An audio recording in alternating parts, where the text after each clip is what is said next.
I wanted to show you guys something here that just saved me a couple $100. I've got a 2000 3500 with a 454 in it.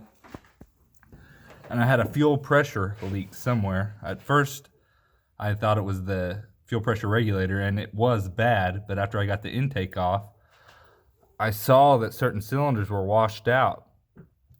Whenever I would prime the pump, I could see a couple drops coming out on certain cylinders. So I thought, well, I've got a bad FPR and bad fuel injectors. So I started looking online for fuel injectors, and every option that I had, it was going to slow me down by 2 or 3 days. So I decided to try to fix these, and I'm glad that I did. What I found was that they were just gunked up.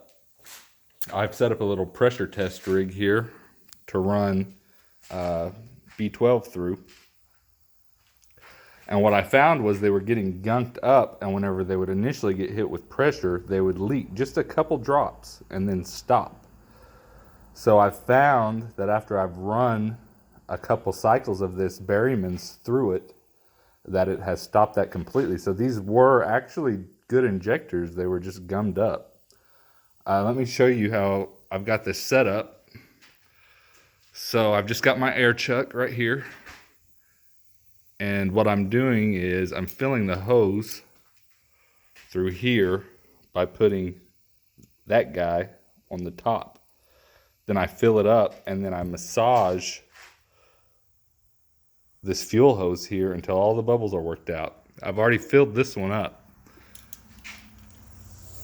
Give me a second. All right, so now what I'm gonna do is I'm gonna pressurize this to 60 pounds. I haven't tested this injector yet.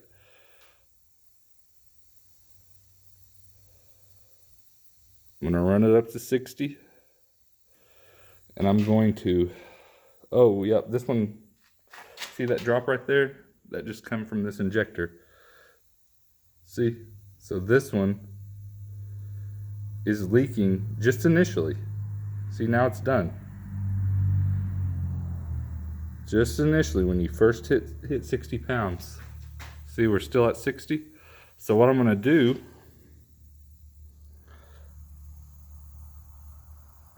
I just saw one little drop there. I'm gonna go ahead and put this guy in this container.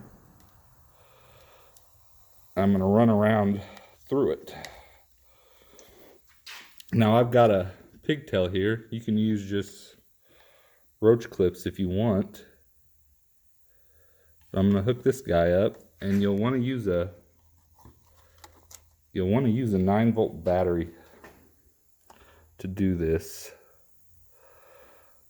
So I'm still at about 55 pounds. My hose isn't perfect. It's leaking a little bit. So I'm gonna go ahead and hit this. So that's a good spray pattern. Nice and straight.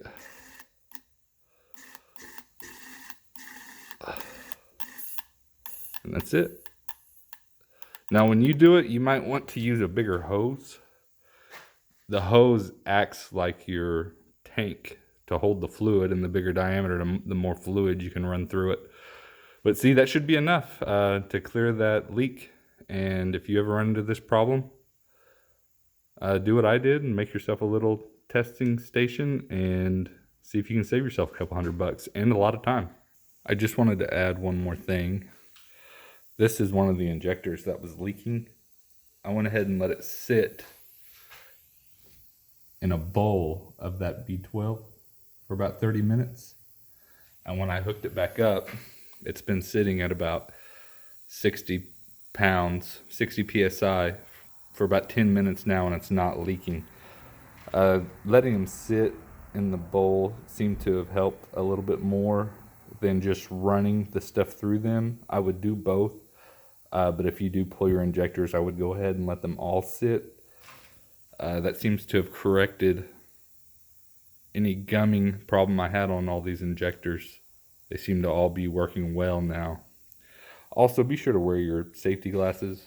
This stuff really burns when it gets in your eyes, and if you see, you know, there's no clamps on this stuff because you got to be able to get it on and off pretty quick. So yeah, just wear safety glasses. All right, that's it.